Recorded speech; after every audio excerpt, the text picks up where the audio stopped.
We've listened to hundreds, if not thousands, of hours of clips of priests together for the past 2 years and a half, and one area that they would talk about is the institution of marriage and how the devil will try very hard to destroy one. I have these 2 clips of this woman. I'm not passing any judgment here. I'm just sharing them with you, and I really want to know what you think about it. I married the nice guy. The guy who made me laugh. I married the guy who was stable, who didn't yell. I married the guy who wasn't afraid to get down on the floor and play with kids. I married the guy who laughed really loudly, who didn't seem to care if anybody was watching. I married the guy who was soft with me, who listened to me on the phone for hours. I married the nice guy. I married the nice guy when I was 23 years old. I married the guy who'd come from a family who felt like life is hard, we're not going to make it easy on you. And what's funny is he married the nice girl. The girl who did everything to please somebody else, who molded herself to be the epitome of what other people wanted me to be. He married the girl that said, yes, let me show up and do more. He married the girl who said, I have absolutely no needs. None. Why would I have needs when I can show up and take care of you? He married the girl who said, I am low maintenance, just like one of the guys. I'll sit and watch sports with you for hours. You need to watch a rom-com? No, I'm good. It's okay. We'll do this. We'll do what you want to do. And 20 years later, after realization after realization, after year, realizing this isn't what I signed up for. This isn't what I thought marriage was going to be. The struggles that we've had aren't getting any better. They just seem to be replicating themselves and getting worse. I started looking around at my kids and seeing children who needed more from their parents. I married the nice guy, and he married the good girl. And 20 years later, we're 5 months separated, working through some of the hardest parts of marriage. Because it would be easy for me to say, I'm done. We're calling it quits. There's been too much hurt. There's been too much pain. There's been too many conversations that have ended in, yes, I will do this. Yes, I want that. And very little action to show for it. After 3 years of growth for myself, the biggest takeaway I can give you now is work on you. There is nothing more important than relearning the safety skills that we needed to learn to show up better in a partnership. Because while we were raised by generation after generation that said, life is hard, I'm not going to make it easier on you, that's exactly what we needed.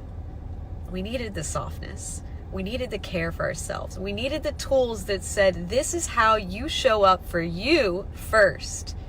Because the partnership, a marriage, is not where one person dissolves into the other. It's when two whole people show up and say, I want you to be my anchor through the storm that life will give us. Because life's never going to get easier. But the person you pair up with, the person you partner with for life, should make it easier. But when we go into marriage with tools that were broken, that were only really there to protect ourselves from more harm, all we did was learn how to have partnerships that erased your identity, that allowed no space for the two of you to grow together. It left only room for ego. A different marriage means that you need to show up differently for yourself first. I married the nice guy. I'm married to the nice guy. The guy who on paper and to the world seems like the funny, just fun-loving guy. But inside, in my house, it's the silent treatment. It's the manipulation. It's the gaslighting. It's the subtle ways that keep you questioning, like, is this really happening or am I making it up? Am I good or is this really like the way things are? But when you bring up a problem with the nice guy, there's deflection, there's, oh, that's not a big deal, you're making a big deal out of nothing. There's ignoring it flat out, like it didn't actually happen and the words did not come out of your mouth. It's subtle. And that subtleness will keep you guessing for a really long time.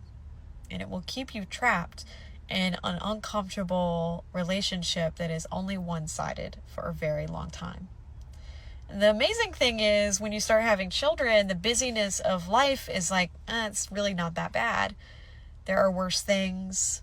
You keep moving forward as if like none of this is actually happening. You start gaslighting yourself because to the world, this person still seems like the most sane, beautiful, kind human being.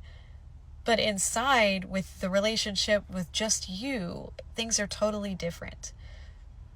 And then the people around you start gaslighting you because they don't experience the same person that you do. And in my life, I am the only person in my spouse's life that sees him. The only person. He does not have friends. He does not have close family members that know him deeply. He has surface level people in his life. And my family members who were close for a while are also surface level. They didn't want to look deeper. They had already marked me as the problem. So moving through this took a long time. Like I think back on 19 years. I've been married 19 years. I was 23 when I got married. I was virtually a child. And a lot of that was because I had absolutely no support growing up. I learned how to put in my own tampons. I learned how to shave my legs by myself. I moved through womanhood alone. So to move through a relationship, I just thought I was on my own. I thought I could handle it. I thought that I'd married the nice guy, the funny guy, the guy who made me laugh, the guy that loved to play with the kids, the guy that just was good. But the reality was that good didn't translate into a good relationship. That good didn't translate into a long, loving relationship. That good translated into more and more frustration and pain for me. I know a lot of you who are always here have been married for a long time, so I'd really appreciate it if you could share what you think is going on in these clips. And speaking of marriage, there's just one clip this time. I want to reshare it with all of you. It is a sacrament. And so what does it mean when a couple gets married? What does it mean that they receive a sacrament? So most Christians, most Catholics, most non-Catholics, many of them don't even believe that marriage is a sacrament. Protestants, the vast majority, do not believe in the sacramental nature of marriage. They believe it is a natural union which God can bless simply because of the faith lives of the two spouses, but not in that Christ raised it to any particular level. In the Catholic Church, that is absolutely not the case. We believe Christ instituted marriage as a sacrament, raised it as a sacrament. But most Catholics believe that what that means is on their wedding day, there was a special grace or a special blessing that was given on that day.